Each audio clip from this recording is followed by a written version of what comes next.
Buenas tardes y muy bienvenidos a todos. Y queremos también saludar a toda la congregación, todos los que nos estáis siguiendo desde casa debido a la situación en la que nos encontramos y en la que parece que estamos volviendo un poco atrás después de las Navidades. Hoy mismo hemos recibido noticias de parte del gobierno, el gobierno autonómico, de que a partir del viernes, de hecho la madrugada del jueves al viernes, la ciudad de Pontevedra va a estar cerrada perimetralmente, así que eso nos va a afectar una vez más como iglesia, y aquellos de los que estabais pudiendo venir de los concellos de Marín y Pollo, pues ahora tampoco podéis, y es más la situación que ha empeorado en Pontevedra que en esos otros concellos.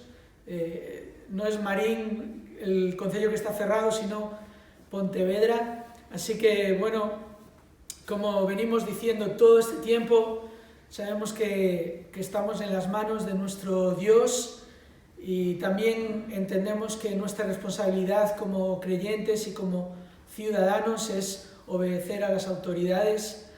Así que os vamos a pedir una vez más que todos respetemos las normas que se están estableciendo y que se están estableciendo de una manera temporal. Entendemos que hay una norma que está por encima, no solo en nuestra Constitución, que es la ley de la libertad religiosa, sino que la norma que está por encima de todas, que es la palabra de Dios, que nos dice que debemos congregarnos, y como ancianos de la congregación entendemos que este es un momento temporal en el que lo que estamos haciendo no es desobedecer a Dios en cuanto a congregarnos, sino que estamos respetando las autoridades que Dios ha establecido de manera temporal y orando que el Señor permita que esto sea el menos tiempo posible.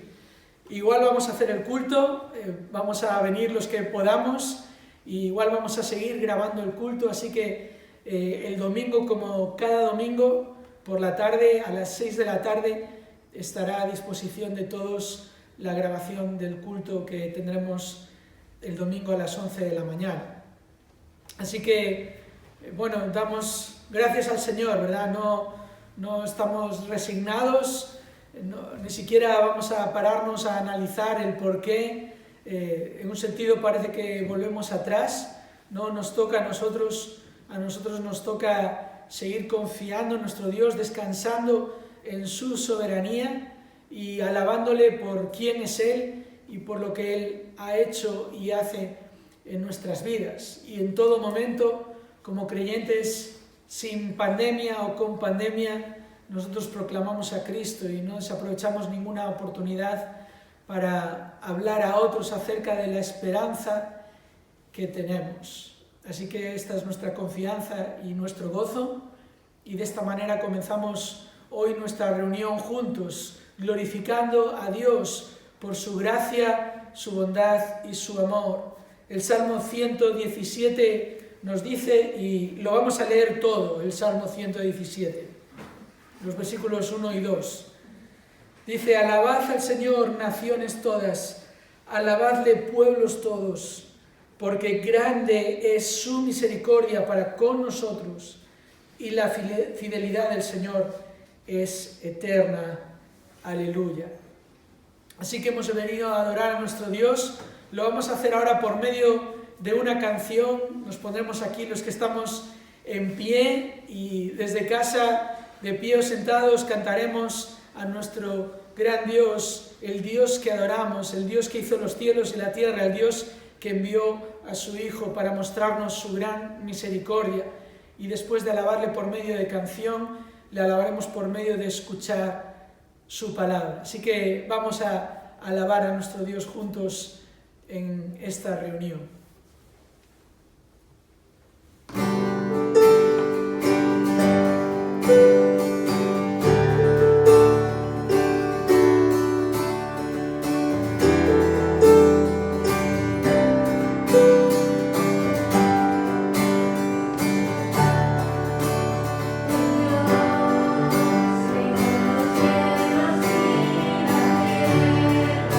Con el poder de su palabra.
una de las ventajas que tiene estar en casa y poder cantar es que por lo menos si llevas la mascarilla esta quirúrgica no se te mete en la boca cuando coges un poco de aire. Muy bien, hermanos, pues es un gusto poder estar en esta tarde con vosotros aquí presencialmente y también con los hermanos que nos acompañan desde sus casas. Me gustaría que fueseis al Salmo 1. Salmo 1, primer salmo. Y fijaros, este es un salmo tremendamente importante por varios motivos que vamos a estar viendo en esta tarde. Por eso lo he titulado ¿Cómo vivir en el mundo? ¿Cómo vivir en el mundo? Para gustos colores. Esta es una frase que hemos escuchado y que escuchamos en numerosas ocasiones. ¿Y qué significa esta frase? Esta frase significa que cada ser humano es libre de opinar, desear, gustar o incluso de vivir a su propia manera, para gustos, colores. Y fijaros, vivimos en un entorno analógico, no digital, pero para hacernos una idea, en el entorno digital existen más de 281.000 millones de colores. 281.000 millones de colores. Y esto en el entorno digital. En el entorno analógico, en la vida real, los miles de millones de colores son incontables. Así que existen tantas millones de opiniones como millones de colores existen. Y si a ti te gusta mucho el rojo y a mí me gusta más el azul, eso no debería ser motivo de discusión ni de disputa. Ahora la pregunta ¿es eso lo que dice la palabra de Dios? Existen millones de verdades y entonces tú puedes elegir la tuya. La respuesta es un no, y es un no rotundo. La concepción divina de la humanidad, cómo Dios ve a los hombres, es tremendamente sencilla. Por un lado está el bienaventurado y por el otro lado están los impíos. El bienaventurado y los impíos. Son dos caminos que son contrastados y son dos caminos que son diametralmente opuestos el uno del otro. Este es el motivo por el cual el salmista precisamente escribe el Salmo 1, para que sepas cómo vivir en el mundo sin formar parte del mundo. Para que sepas cómo vivir en el mundo sin formar parte del mundo. Y para ello lo que hace es presentarnos la visión divina de la humanidad. Y esta visión divina de la humanidad está dividida en dos grupos. Es así de sencillo. Son dos grupos que a su vez tienen dos destinos. Por un lado está el bienaventurado, en singular, versículos del 1 al 3, y después el segundo grupo está, o lo componen, los impíos, versículos del 3 al 6. Y estos van a ser los dos puntos con los que vamos a estar estudiando esta tarde el Salmo 1. El bienaventurado, los versículos del 1 al 3, los impíos, versículos del 3 al 6. Por eso el autor de este Salmo te va a mostrar cómo puedes disfrutar de las bendiciones presentes y eternas hoy, cómo puedes estar o vivir en el mundo sin formar parte del mundo. Vamos a leer el Salmo 1.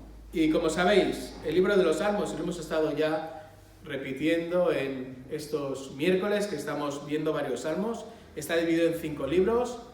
Estos libros están unidos básicamente por su autor. El primer libro, que compone los salmos del 1 al 41, en su mayoría son salmos de David. Pero, curiosamente, este Salmo 1 y el Salmo 2 son anónimos. No tienen autor. Bueno, sí tienen autor, el Espíritu Santo. Pero no conocemos el autor o la pluma humana. Vamos a leer el Salmo 1. Dice así la palabra del Señor, y estoy leyendo desde la versión de las Américas. Cuán bienaventurado es el hombre que no anda en el consejo de los impíos, ni se detiene en el camino de los pecadores, ni se sienta en la silla de los escarnecedores, sino que en la ley del Señor está su deleite, y en su ley medita de día y de noche. Será como árbol firmemente plantado junto a corrientes de agua, que da su fruto a su tiempo y su hoja no se marchita. En todo lo que hace, prospera. Segundo grupo, versículo 4. No así los impíos, que son como la paja que se lleva el viento. Por tanto, no se sostendrán los impíos en el juicio, ni los pecadores en la congregación de los justos, porque el Señor conoce el camino de los justos. Pero, muy al contrario, el camino de los impíos perecerá. El camino de los impíos perecerá. Y como os decía, no conocemos al autor humano. Por lo tanto, tampoco conocemos el momento en el cual se escribe este salmo. Pero es interesante notar que está puesto como el primer salmo del primer libro que compila los 150 salmos. Existen salmos que forman parejas, como por ejemplo el Salmo 111 y el 112, que se conocen como los salmos gemelos. Y algo similar sucede con el Salmo 1 y con el Salmo 2, que dan el tono para el resto de los salmos. El Salmo 1 centrado a nivel personal, el Salmo 2 centrado a nivel estatal o nacional. Es un salmo lleno de contrastes y de construcciones que necesitan que estés atento y que prestes atención. Y fijaros cómo comienza el versículo 1. Cuán bienaventurado es el hombre que... Y vienen tres negativos. No anda en el consejo de los impíos, ni se detiene en el camino de los pecadores, ni se sienta en la silla de los escarnecedores. Pero fijaros cómo comienza con este bienaventurado. Pero no solo bienaventurado, sino que realmente lo que está diciendo y lo que está afirmando es que es mucho, muy bienaventurado. Es una construcción que no podemos hacer en castellano porque no tendría sentido. Pero si lo pudiésemos hacer sería ¿cuántos bienaventurado es el hombre? Con la idea es que no es simplemente bienaventurado, sino que es muy bienaventurado, muchísimo, en muchas ocasiones, en mucha cantidad, de una manera plural, no simplemente singular. Y este bienaventurado es la palabra que nos habla de la felicidad, que nos habla también del gozo, pero no este gozo terrenal conforme al barómetro humano, sino que la escala de medir esta bienaventuranza, este gozo, esta felicidad, es una escala que es espiritual, no una escala humana. No una escala humana que depende de tus circunstancias, que depende de tu cuenta corriente, que depende de tu estado de salud. ¡Qué feliz! ¡Qué gozoso espiritualmente es este hombre! Y la pregunta es, ¿por qué? ¿Qué hace que este hombre sea gozoso de esta manera plural? ¿Cuál es el motivo? Y el motivo no es otro que está en paz con Dios, está a bien con Dios. Es un gozo, una felicidad que no depende de las circunstancias externas que está viviendo, sino que es un gozo que tampoco se mide, en este caso, por los ceros en el banco, ni por la situación que le rodea. Es un gozo espiritual, por eso lo explica de esta manera. Es así de bienaventurado, de esta manera plural, el hombre. Y fijaros, es curioso. Comienza por el hombre, singular. Y no simplemente singular, sino que tiene un artículo determinado. No es cualquier hombre, es el hombre.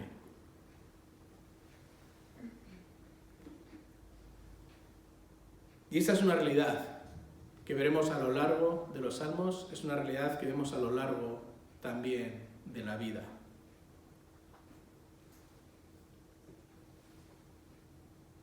El bienaventurado, los bienaventurados, son pocos en número. Sin embargo, cuando se refiere a los impíos, versículo 4, está utilizando el plural, no así los impíos, que son muchos más. Además, el hombre, como hemos dicho, lleva un artículo determinado, se está refiriendo a el hombre, no cualquier hombre. Y de hecho, este hombre, este bienaventurado, después en el versículo 6, se referirá a él de esta manera y nos dará una pista también para entender lo que significa esta realidad del bienaventurado, refiriéndose a él como el justo. Ahora, ¿qué características tiene este hombre bienaventurado? Y es curioso observar cómo el autor comienza con 3 grupos negativos y con 3 verbos que denotan que es una característica que no ha dejado de existir, sino que es la manera en la que él se comportaba en el pasado, lo está haciendo también en el presente. Es decir, no es algo que hizo puntualmente una vez en el pasado y ya está, sino que le ha caracterizado en el pasado y también le caracteriza en el presente. Lo normal y lo habitual, y sobre todo dentro de lo que es la poesía hebrea, y lo que podemos ver también incluso en los libros de sabiduría hebreos del Antiguo Testamento, especialmente en el libro de Proverbios, es comenzar con una característica positiva y después decir la misma verdad apoyándola en una característica negativa. Pero aquí lo que hace el autor es, en lugar de confrontar lo positivo con lo negativo, comienza directamente con lo negativo. Pero no solo eso, sino que va mucho más allá. Fijaros, estas características en primer lugar son negativas. Pero además tenemos que prestar atención a la intensidad ascendente tanto de los verbos, y fijaros cómo habla de andar, detenerse y sentarse, que no es lo mismo. Pero no solo esto, sino también los objetos. Fijaros, habla de consejo, después habla de camino y después de silla. Y termina finalmente con otro grupo, con otro trío, como son los nombres. Se refiere a los impíos, los pecadores y los escarnecedores. Es decir, esto es una espiral negativa, descendente, donde el pecado va en aumento. Y espero poder ayudaros a verlo ahora mismo cuando entremos en este versículo. Es algo muy similar a lo que sucedía con la espiral negativa, que iban de mal en peor, como recordáis que sucedía en el tiempo de los jueces. Cada vez iban a peor, a peor, a peor, a peor, evidenciando el qué, que necesitaban un rey.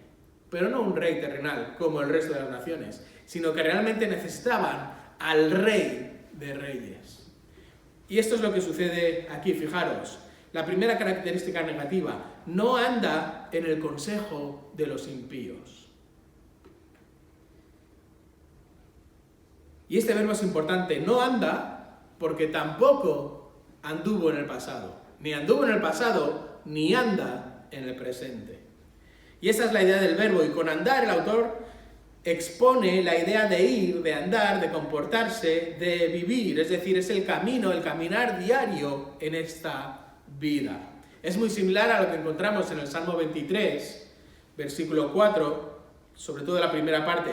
Aunque pase por el valle de sombra y de muerte, no temeré mal alguno, porque tú estás conmigo. Y es este caminar, este deambular por la vida normal. Después viene el consejo. ¿Y el consejo qué quiere decir? Este hombre, el bienaventurado, se caracteriza porque no pide consejo ni sigue las instrucciones de los impíos. No pide el consejo ni sigue las instrucciones de los impíos, es decir, no les presta oído. No les presta oído. No quiere saber cuál es su dirección, no quiere saber cuál es su propósito, no quiere saber cuáles son las pisadas que están dando. porque sabe que no dan puntada sin hilo. Es decir, que siempre tienen un plan que es contrario a Dios, totalmente enfrentado a Dios. Y ese es un tema importante. Porque en ocasiones acudimos a la sabiduría humana. Sea en forma de psicología, sea en forma de medicinas, sea en forma de técnicas humanas, y nos olvidamos de que estamos completos en Cristo. Así que no hagas como los insensatos o como los niños que tienden siempre a probar los límites, que les dices que no puedes coger esta cosa y ves como su mano se va acercando centímetro a centímetro hasta llegar a tocar el objeto y simplemente lo tocan y se quedan mirando desafiantes y en cuanto te das la vuelta lo cogen. ¿Por qué probar los límites de lo que Dios dice? ¿Cuál es el objetivo? ¿Dónde está lo positivo en seguir los consejos del mundo? ¿Para qué exponerte? ¿Para qué prestar atención? ¿Para qué prestar oído? Por eso el bienaventurado no pierde ni un segundo, por eso no anda ni anduvo en el consejo ¿de quién? De los impíos. El consejo de los impíos. ¿Y quiénes son los impíos? Los impíos son todos aquellos que son ajenos, que están fuera del pueblo de Dios. Son precisamente lo contrario al pueblo de Dios. Son el contraste, son lo opuesto. Si el pueblo es blanco, ellos son negros. Si el pueblo es alto, ellos son bajos. Si el pueblo es lluvia, ellos son sol. No aman a Dios ni esperan en Dios. No hay lugar en sus pensamientos para Dios, mucho menos hay temor de Dios en sus ojos. Son enemigos de Dios y odian a Dios. Entonces, con esta definición, ves lo inoportuno que es acercarte a pedir consejo a uno de estos impíos. ¿Por qué? Porque nunca te van a encaminar en la dirección en la que Dios quiere que camines. Pero fijaros, la intensidad continúa con el segundo negativo. Ni se detiene en el camino de los pecadores. Y ahora vamos un paso más allá. Aquí aumenta el grado. Es el siguiente eslabón, fijaros. Hemos pasado de prestar oído a detenerse. Y la idea es morar, habitar, transitar, participar por el camino con estas personas. Y este camino tiene el matiz de vivir como ellos, transitar por su senda, seguir sus pisadas. Comportarte como uno de ellos, pero no simplemente ocasionalmente, sino que no hay diferencia entre ellos y tú. Cualquiera que pueda ver tu vida no vería la diferencia en estos dos grupos. Esta persona que no se detiene en el camino de los pecadores, si lo ves caminar por ese camino, no sabrías diferenciar si realmente es un pecador o es un bienaventurado. Y fijaros esta palabra, pecadores. Y aquí nuevamente el grado aumenta. Ya no solo viven de espaldas a Dios, sino que voluntariamente desobedecen a Dios. No llegan, fallan, porque quieren fallar. Porque si Dios dice por aquí, yo voy por aquí. Y llegamos al culmen de la intensidad, que es este tercer grupo negativo. Ni se sienta en la silla de los escarnecedores. Y sentarse ya es el grado máximo de participación y de identificación. Ya las barreras entre el impío y el bienaventurado han desaparecido. Eres uno más. eres uno más con el impío. Y de hecho, tienes tu propio sitio en la mesa para comer con ellos. Eres uno más en la familia. Cada familia, cuando se sienta a comer, a cenar o a desayunar, si lo hacéis juntos, normalmente no rotáis de sitios. Hay un sitio para papá, hay un sitio para mamá y hay un sitio para los niños. Pues imaginaros, en este caso, con los escarnecedores, la persona ya tiene un sitio asignado. Es el grado máximo de compenetración con ellos. Esta es la idea de la silla, de formar parte, de habitar, de cohabitar, de formar parte de este grupo, y por eso tiene esta preposición en la silla o junto con la silla. Y si antes hablábamos de pecadores, ahora ya llegamos a escarnecedores. Y escarnecedores tiene un matiz mayor. Hemos pasado de impíos a pecadores, a escarnecedores, y los escarnecedores son los que buscan y se oponen tanto a Dios como a sus hijos. Es decir, estas son las personas que no simplemente desobedecen a Dios, sino que a los que buscan obedecer a Dios van a ir con el palo a intentar meterlo en sus ruedas. No simplemente voy en contra de Dios, sino que voy también en contra de los que quieren seguir a Dios, en contra de sus hijos. Estos son los escarnecedores. No simplemente viven de espaldas a la sabiduría de Dios, sino que además se ufanan y se enorgullecen de ello. De ahí que su influencia y su cercanía es deseable lo más lejos posible para el sabio. El sabio siempre va a querer, el bienaventurado siempre va a querer tener a esas personas lo más lejos posible. Así que fijaros, andar, detenerse, sentarse. Consejo, camino y silla. Impío, pecador y escarnecedor.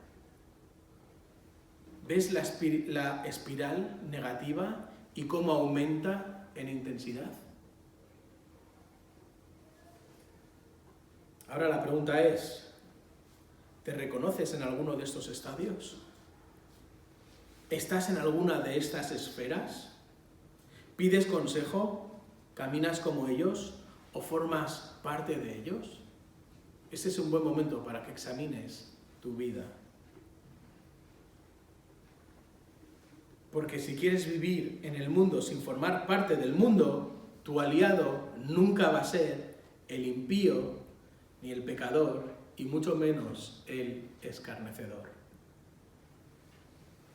Sino, muy al contrario, versículo 2, sino que en la ley del Señor está su deleite. Y en su ley medita de día y de noche. Y fijaros, la primera palabra que está utilizando el autor de este salmo en el versículo 2 es una palabra que habla del contraste agudo, un contraste grande, el mayor contraste que se puede dar.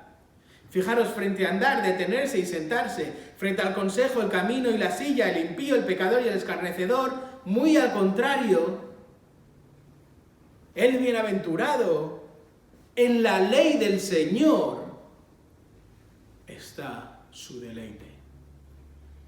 ¿A qué se refiere en la ley del Señor? Lo que describe es mucho más que la Torá o el Pentateuco, los 5 primeros libros del Antiguo Testamento. Lo que está hablando aquí es de lo básico, lo rudimentario, el ABC del Señor, la propia esencia de lo que es la ley del Señor. Es eso por lo que se rige, es eso por lo que se conduce el pueblo de Dios, es la propia ley en sí misma. El bienaventurado sigue las normas que están basadas en Dios porque son dadas por Dios frente a los impíos, que siguen normas basadas en el hombre o en sus apetitos. Por eso es importante que examines tu vida y tengas la certeza y la convicción de que estás asentándola en la ley de Dios. Por eso dice que ahí está su deleite. Fijaros, el bienaventurado no anda por la vida probando los límites. Si tocas el fuego te quemas. Bueno, pues me voy a acercar un poquito más. Bueno, siento un poquito más de calor. Me voy a acercar otro poquito más. Uy, un poquito más de calor. Venga, otro pasito más. Eso no lo hace el bienaventurado. Su deleite apunta al corazón, pero el corazón, como sabéis, sobre todo en este concepto hebreo, apunta más no al lugar de los sentimientos, sino al centro de la voluntad, lo que para nosotros sería la cabeza o la mente. Toda su voluntad, toda su persona está dirigida, enfocada a la ley del Señor. Ha decidido, ha tomado la decisión firme, está determinado a obedecer, a seguir la palabra del Señor, la ley del Señor. Ahora la pregunta es, ¿cómo sabe? ¿Cómo conoce? ¿Cómo hace para no distraerse con las cosas del mundo, con todo lo que el mundo te ofrece? ¿Cómo puede estar meditando en la palabra del Señor? ¿Cómo puede hallar ahí su deleite? ¿Qué significa meditar de día y de noche? Que es la segunda parte de este versículo. Y la idea de meditar es una idea onomatopéyica. Es decir, es una idea que suena como lo que quiere decir. Este meditar implica el Hay veces que una persona está orando y simplemente dices Y la idea realmente está tomada del mundo animal, está tomada de lo que hacen, por ejemplo, las vacas. Las vacas sabéis que comen hierba y lo que hacen posteriormente es rumiar. Es decir, comen la hierba, la meten en un estómago y después, cuando están descansando, la vuelven a sacar a la boca y la vuelven a masticar nuevamente con los molares. Por eso constantemente ese bolo alimenticio está moviéndose y pueden, con la saliva y con las enzimas que producen, absorber hasta la última proteína de esa comida.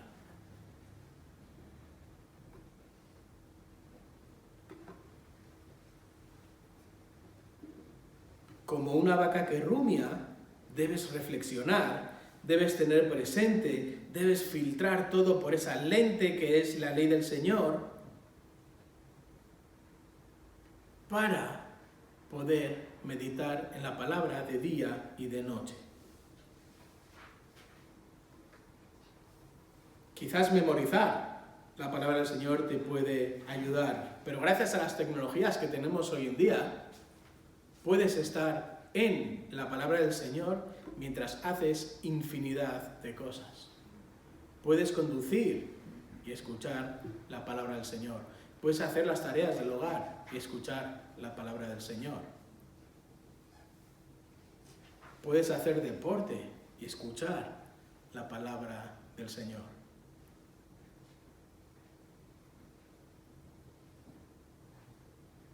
¿Es legítimo escuchar la radio, escuchar música? Claro.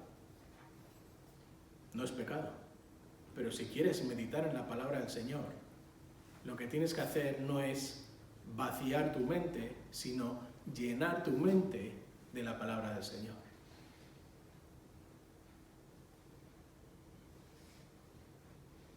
Por eso es importante este concepto que está apuntando aquí el autor del Salmo, meditar en la palabra de día y de noche. Y este de día y de noche significa que es un hecho constante.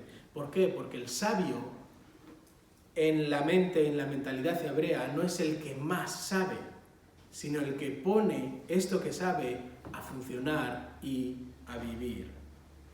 Por eso si vives saturado por la palabra, no serás atrapado por el mundo. Y para agudizar aún más este contraste, el autor termina con un símil, con una imagen que es fácil de entender. Y es la que encontramos en el versículo 3.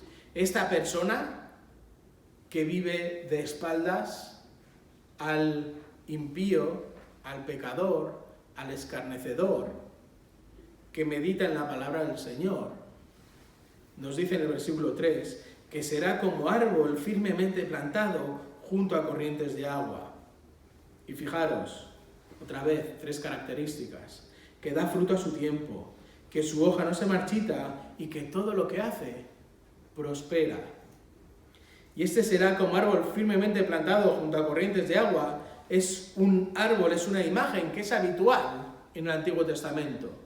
Encontramos muchos ejemplos de árboles en el Antiguo Testamento. Y en la mayoría de los casos siempre es para hablar de personas. Lo podemos ver en el Salmo 92, Salmo 37. Y fijaros, la primera característica que destaca el autor es que este árbol ha sido trasplantado. Este árbol no ha sido el que él mismo se ha sacado las raíces y ha recorrido unos metros hasta ser puesto al lado de un canal de agua, sino que alguien ha tenido que sacarlo de donde estaba y trasplantarlo hasta el lugar donde corren las corrientes de agua. No se ha colocado él, sino que ha sido trasplantado. Y esto es otra figura habitual también en el Antiguo Testamento para hablar de la salvación. Por ejemplo, Ezequiel utiliza la figura de la viña y cómo Israel ha sido trasplantado por Dios para hablar precisamente de la salvación de Israel. Y fijaros, ha sido trasplantado y ha sido colocado junto a corrientes de agua. Y la idea de corrientes de agua no es un río cualquiera, sino que es un canal. La idea sería más bien una acequia, un canal por donde corre agua constantemente. Agua constante, agua abundante y agua fresca. Y recuerda que cuando se está escribiendo este salmo, estamos hablando de un clima semidesértico, como es el clima de Israel, o como sería el sur de España en muchos de los lugares, la zona quizás más árida, más seca, de lo que sería Almería, donde cada gota de agua es importante.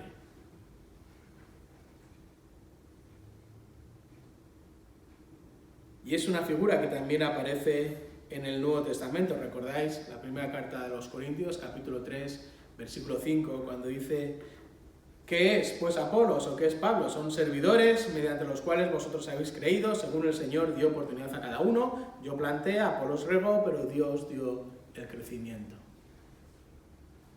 Entonces estas corrientes, estos canales de agua, es una figura que apunta a la palabra de Dios. Este árbol ha sido trasplantado junto a la palabra de Dios.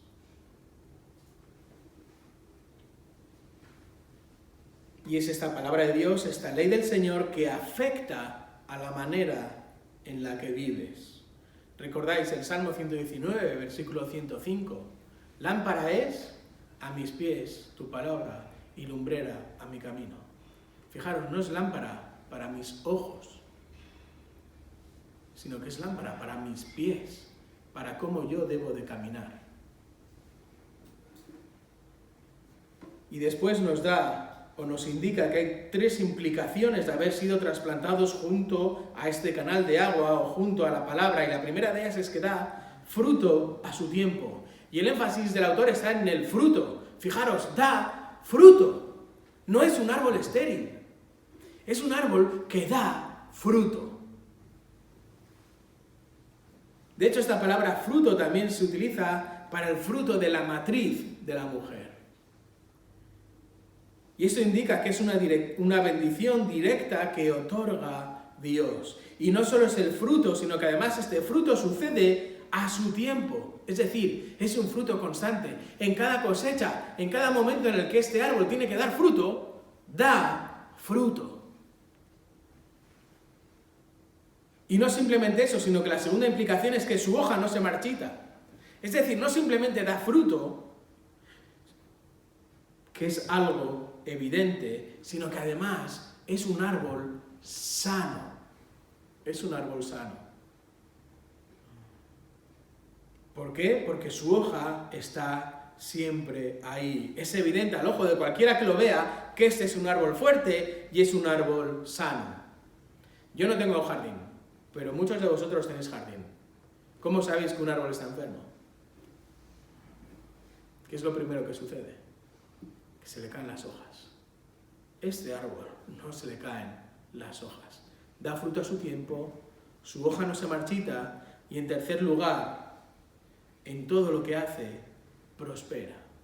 En todo lo que hace, prospera. Y estamos ante uno de los versículos probablemente más abusados o erróneamente explicados de la palabra de Dios, junto al de donde estén dos o tres reunidos en su nombre, o el de todo lo puedo en Cristo que me fortalece. No podemos dejar de lado el contexto en el cual está escribiendo el autor de este salmo, y es un contexto espiritual. Cuando meditas, cuando estás saturado, empapado por este canal de agua, espiritualmente sigues creciendo y creciendo. Prosperas en todos los aspectos espirituales, avanzas, creces, te desarrollas espiritualmente. Lo mismo que sucede con un niño que le estás alimentando bien, que está haciendo su ejercicio, va creciendo y lo vas notando en los pantalones porque cuando te descuidas ya se le empieza a ver el tobillo. Lo mismo sucede con este bienaventurado que está plantado cerca de la palabra del Señor. Sigue creciendo y desarrollándose espiritualmente. Y fijaros, frente al aparente éxito terrenal del impío, este éxito efímero y temporal, el que está en la palabra del Señor prospera y sigue prosperando. Esta es la realidad. Prospera y sigue prosperando espiritualmente. Es la misma idea, si recordáis, del apóstol Pablo en Filipenses capítulo 3, versículo 12, cuando dice no que lo haya alcanzado ya, sino que prosigo a la meta. Prosigo a la meta. Sigo adelante. Por eso el error está en seguir el andar, en detenerse, en sentarse. Por eso el error está en seguir el consejo, el camino y la silla. Por eso el error está en la silla del impío, en la silla del pecador y en la silla del escarnecedor. Por eso el peligro está también en medir el éxito de tu vida según el estándar y según las reglas del impío, del pecador y del escarnecedor. Porque el éxito no está en el número de Ferraris que tienes en tu garaje, sino en que hayas sido firmemente trasplantado junto al canal de agua y des fruto espiritual.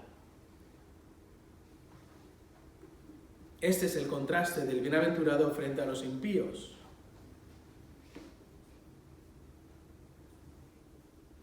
Ahora, ¿a cuál de estos dos grupos quieres parecerte? ¿Has sido trasplantado junto al canal de agua? Si estás con los impíos, no sigas. Ese camino no va a llevar a buen puerto, como vamos a ver a continuación. El autor nos va a hablar de ellos. Pero ya conoces a los bienaventurados, ya conoces lo que sucede con aquellos que han sido trasplantados junto a los ríos de agua o al canal de agua. Por eso tienes que venir a Cristo. En palabras del propio apóstol Pablo en la segunda carta a los Corintios, capítulo 5, versículo 20, por tanto, somos embajadores de Cristo. Y como si Dios rogara por medio de nosotros, en nombre de Cristo os rogamos, reconciliaos con Dios. ¿Por qué? Porque al que no conoció pecado, le hizo pecado por nosotros, para que fuésemos hechos justicia de Dios en o a través de Él. Por eso, si estás con los impíos, necesitas venir a Cristo. Y si has sido trasplantado, espero que ahora seas capaz de ver el error garrafal que supone seguir el andar, el detenerse, el sentarse, el error garrafal que supone el consejo, el camino, la silla, y el error garrafal que es tener esta relación con el impío, el pecador y el escarnecedor. ¿Por qué seguir al impío, al pecador, al escarnecedor cuando tienes el canal de agua que está a tu lado, corriendo y fluyendo? Por eso medita, llénate, empápate de la palabra. Y si te quedan dudas o no quieres soltar el consejo, el camino, la silla de los impíos, ahora el autor te va a hablar de ellos y de su futuro. Y eso es lo que encontramos en la segunda parte del Salmo, versículos del 3 al 6. Estamos viendo el Salmo sobre cómo vivir en el mundo sin formar parte del mundo, y para eso el autor nos está presentando la visión divina de la humanidad. En primer lugar nos ha presentado al bienaventurado, versículos del 1 al 3, y ahora nos va a presentar a los impíos, versículos del 3 al 6. Y fijaros, cuando nos presenta a los impíos, ya lo ha hecho en cierta manera con el bienaventurado. Por eso ahora en esta segunda parte se va a centrar más en el fin de los impíos. Versículos del 3 al 6. Y es que este es el futuro de los impíos. Y aquí no hay una gama de colores. El futuro de los impíos es monocolor. El futuro de los impíos es negro, muy negro. Fijaros, el negro pertenece al grupo de los 8 colores elementales, donde están incluidos el rojo, el verde, el amarillo, el azul, el cian, el magenta y el blanco, que corresponden a los colores que el ojo humano puede ver. Pero a su vez el negro también es la ausencia de la luz y de ninguno de los 3 colores primarios. Y fijaros, hay más de 50 tipos de negro. Pero el negro de los impíos es el más negro que hay. Y esto es lo que presenta el autor del Salmo. El futuro de los impíos, ya hemos visto las características al contraponerlas con el bienaventurado, pero fijaros, ¿cómo terminarán los impíos? ¿Cuál es el futuro que les espera? Lo tenemos delante.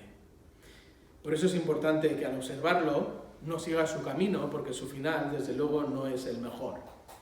Y como ya he hecho alusión a los impíos, ahora esta sección va a ser también más breve. Fijaros, versículo 4. No así los impíos, que son como paja que se lleva el viento.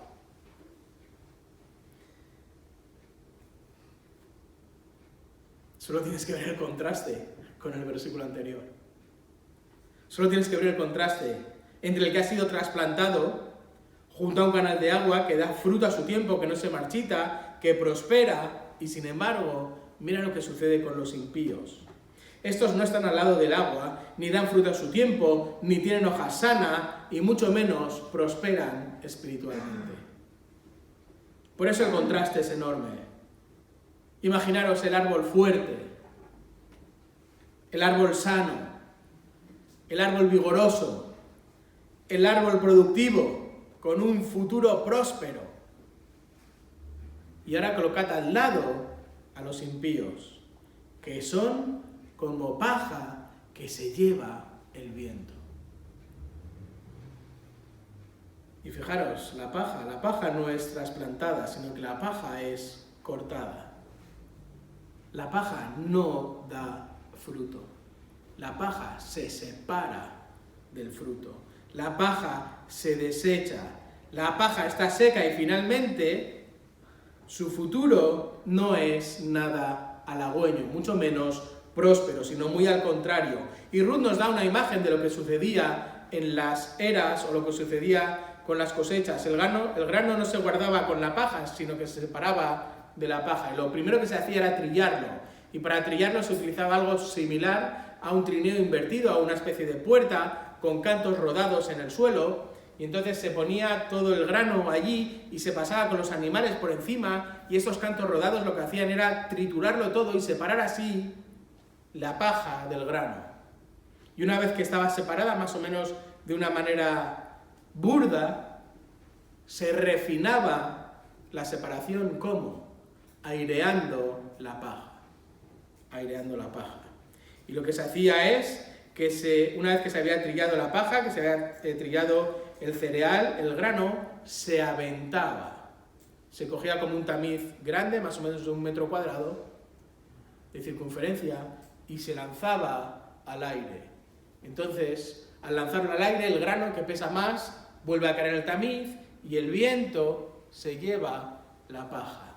Y vuelves a lanzar y el viento se lleva la paja y el grano vuelve a caer al tamiz. Y así se separaba el grano de la paja. Y con la paja, que no se llevaba el viento o que se quedaba cerca, se reunía, se amasaba y al terminar el día, ¿qué se hacía?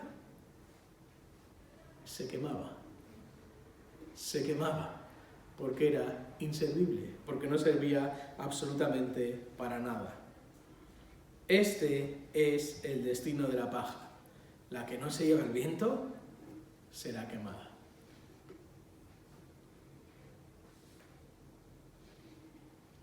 ¿Ves la diferencia entre el árbol trasplantado y la paja? ¿Ves la diferencia entre el bienaventurado y los impíos?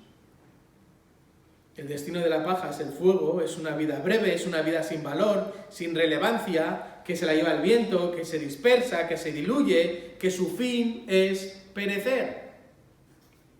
Y el contraste es enorme con el trasplantado que está al lado del agua, que da fruto a su tiempo, que sus hojas están sanas y que prospera. Sin embargo, la paja desaparece. Y Oseas, el profeta, hace una comparación cuádruple de esta verdad. Fijaros, en Oseas, capítulo 13, versículo 3, hablando precisamente de los impíos, dice, serán como la niebla de la mañana. ¿Qué sucede con la niebla de la mañana? Desaparece. Serán como el rocío que pronto desaparece. ¿Qué sucede con las heladas que estos días estamos viendo? En cuanto sale un poco el sol, por mucho que caliente poquito, desaparece. Serán como paja aventada en la era, que el viento se la lleva o que es quemada. Serán como el humo de la chimenea. Enciendes la chimenea, los que tenéis chimenea, y ves en casa que sale un poquito, pero a los metros desaparece. ¿Qué tienen en común la niebla de la mañana, el rocío, la paja aventada y el humo de la chimenea? Que su existencia es breve. Que su éxito es fútil. Por eso el salmista afirma en el versículo 5, por tanto, este es el motivo por el cual no se sostendrán los impíos en el juicio, ni los pecadores en la congregación de los justos. Por lo tanto, tal es así, es tan inútil el final de los impíos que ni tan siquiera se sostendrán los impíos en el juicio. Es decir, el autor está diciendo que es imposible que los impíos se recuperen, se sobrepongan, se levanten, superen el juicio. De hecho, el salmista está utilizando un artículo para definir a todos los impíos, todos y cada uno de ellos. Sin excepción, absolutamente todos serán incapaces de superar el juicio. Este se trata del juicio definitivo, donde no cabe apelación. Es un juicio firme, con una sentencia firme, donde no cabe recurso ni apelación.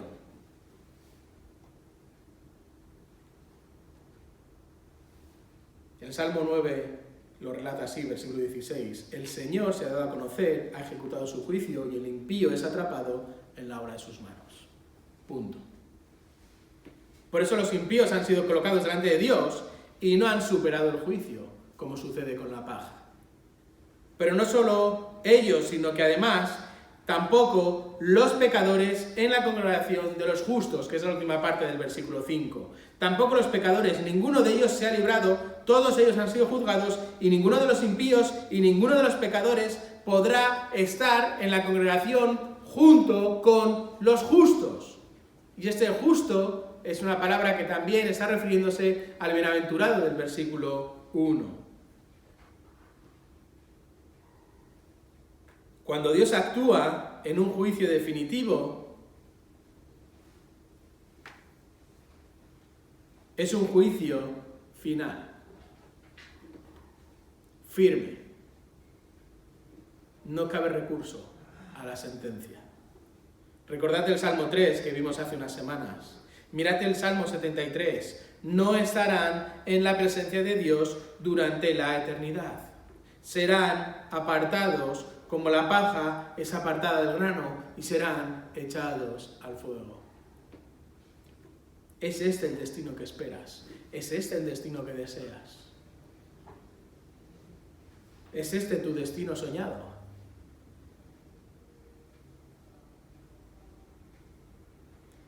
Bueno, Daniel, no hay que ser tan drástico. Dios es amor.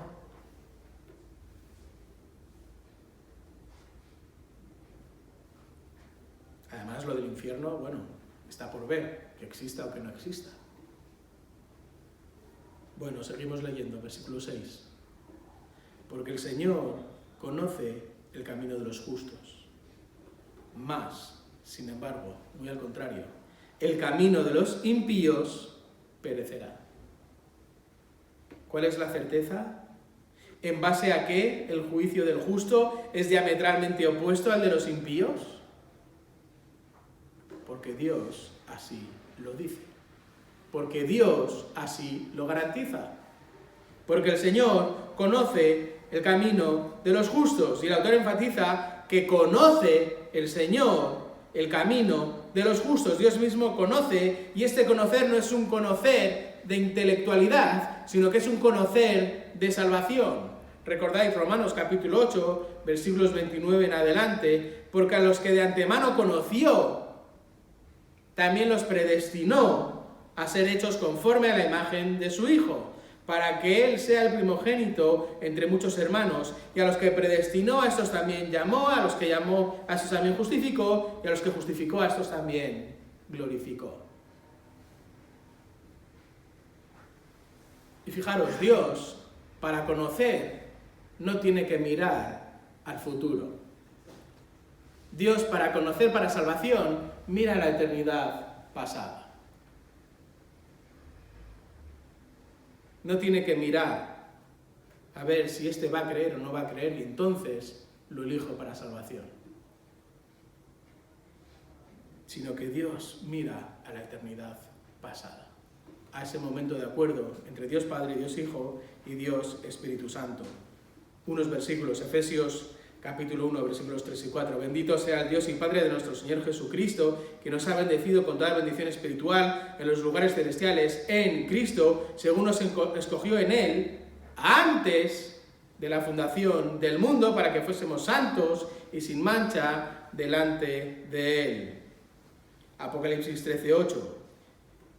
Y le adorarán todos los que moran en la tierra, cuyos nombres no han sido escritos desde la fundación del mundo en el libro de la vida del Cordero que fue inmolado. Incluso estos que no han sido escritos sus nombres desde antes de la fundación del mundo, en el momento final también le adorarán rendidos. Se cumplirá Filipenses capítulo 2. Ese nombre sobre todo nombre. Primera de Pedro, capítulo 1, versículos 19 y 20 especialmente. 19, la final, está hablando de la sangre de Cristo, y termina el 20 y dice, porque Él estaba preparado desde antes de la fundación del mundo, otra vez eternidad pasada, pero se ha manifestado en los últimos tiempos por amor a vosotros, que por medio de Él sois creyentes en Dios, que le resucitó entre los muertos y le dio la gloria, de manera que vuestra fe y esperanza sean o estén basadas en Dios.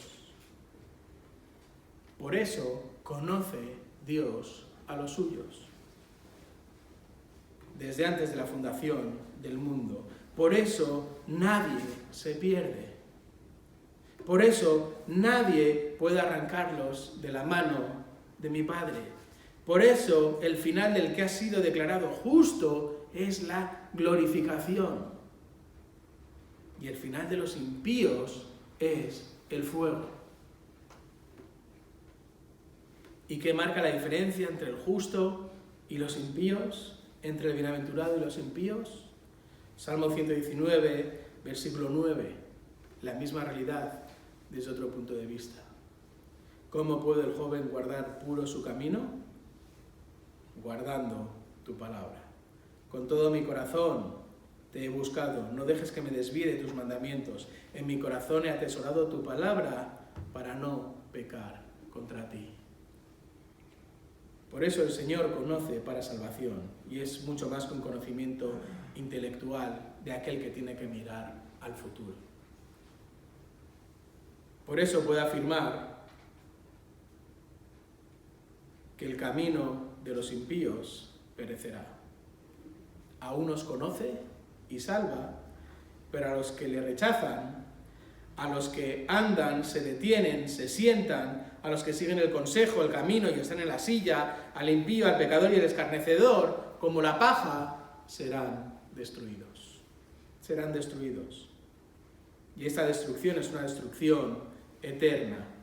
Por eso hemos visto las características al contraponerlas con el bienaventurado. Y ahora podemos afirmar cuál es el fin negro zaíno de los impíos. La llama de fuego puede ser roja, la llama de fuego puede ser azul, puede ser anaranjada, puede ser verde, puede tomar muchas tonalidades. Hay muchos colores que podemos encontrar en el fuego. ¿De qué dependen estos colores? Entre otras cosas, depende del elemento que se está quemando. El cobre te dará un color, el potasio te dará otro color, pero da igual el color del fuego. El fuego finalmente destruye. El fuego finalmente destruye, independientemente del color que tenga. Por eso aquí no cabe que para gustos hay colores. Porque Dios te ha enseñado hoy cómo vivir en el mundo sin formar parte del mundo.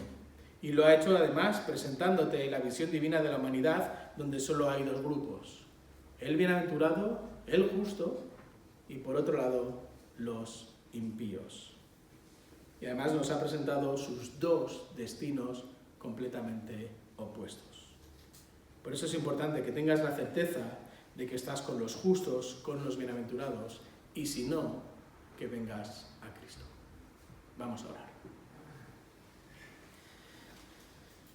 Señor, gracias por tu palabra, gracias por este Salmo 1 que nos presenta el tono del resto de los salmos y desde una manera además también particular del individuo. Gracias por las características, Señor, del bienaventurado, de este bienaventurado que es como un árbol que está trasplantado junto a corrientes de agua, junto a la palabra, que ha sido trasplantado ahí, que da fruto, que tiene hoja y que además prospera espiritualmente. Y gracias también por habernos presentado las características del impío y sobre todo el final del impío. Por eso, Padre, si hay alguna persona que esté escuchando esta grabación o que esté aquí presente también, que no sabe en qué grupo está, es porque probablemente está en el grupo de los impíos. Y por eso, Señor, quiero pedir que mediante tu palabra y el Espíritu Santo lo ilumines para salvación y pueda pasar y pueda ser trasplantado como este árbol junto a la corriente del agua. Ayúdanos también, Señor, a seguir meditando de día y de noche en esta corriente de agua. Que realmente, en lugar de sacar de nuestra mente o poner nuestra mente de blanco, que llenemos nuestra mente de tu palabra y que podamos de esta manera así vivir vidas de obediencia y vidas donde vayamos creciendo y prosperando también espiritualmente. Gracias, Señor, por tu palabra. En el nombre de Jesús. Amén.